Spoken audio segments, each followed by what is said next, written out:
Hello, welcome to my channel. Today we're looking into the disappearance of John Warren Deetz.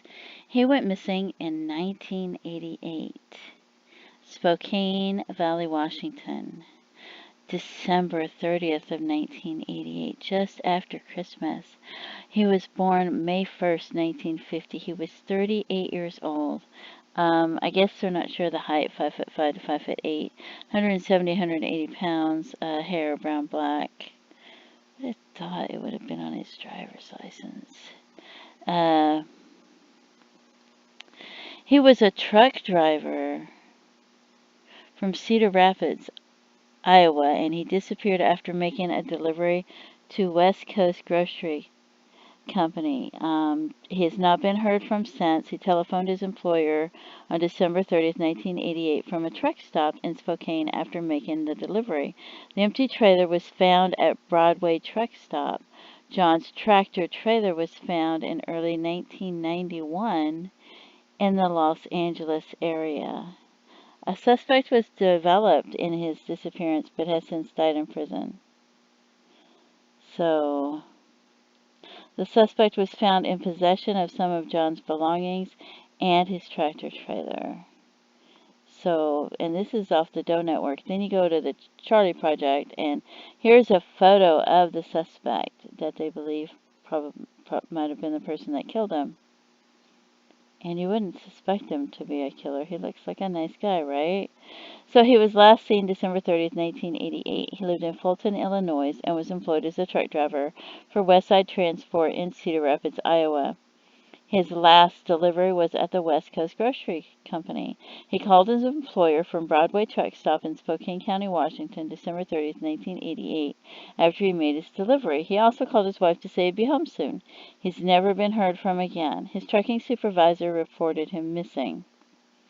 Less than 2 days after he disappeared, Ralph Howard Benson was sighted driving his truck, which was brand new and worth $100,000. It had been repainted.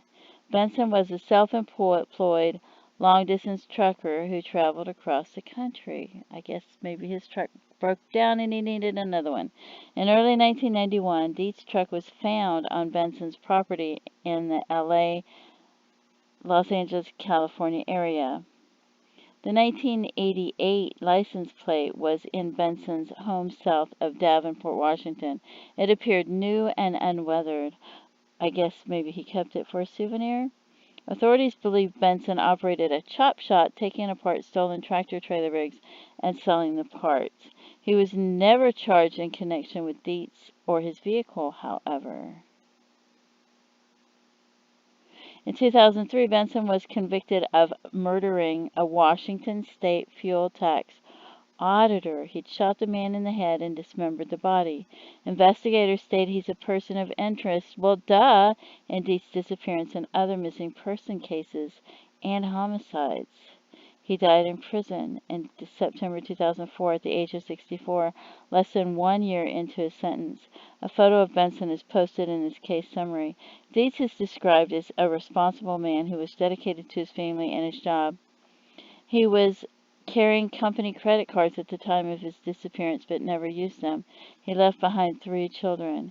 He has since been declared legally dead and his wife has remarried. Foul play is suspected and his case remains unsolved. So they haven't found his remains yet, or they have found his remains and it's under a John Doe or something and they haven't identified them yet. But because who knows? You know, you think that the missing person's parts or their corpse or whatever is going to be found close to the area where they went missing. But in cases like this, he went missing from Washington, and this guy drove all the way to California, and so they could be anywhere, right? And so that's what makes it tougher. But that is so sad. That is so sad. One person dies and the other person just goes on, right? Just goes on until it's almost time for them to die and then they go to jail. Meanwhile, the other person loses their whole life. if that's the person that killed him. But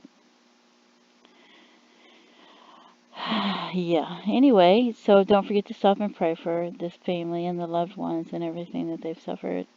And thank you so much for tuning in. Have a great day. Bye-bye.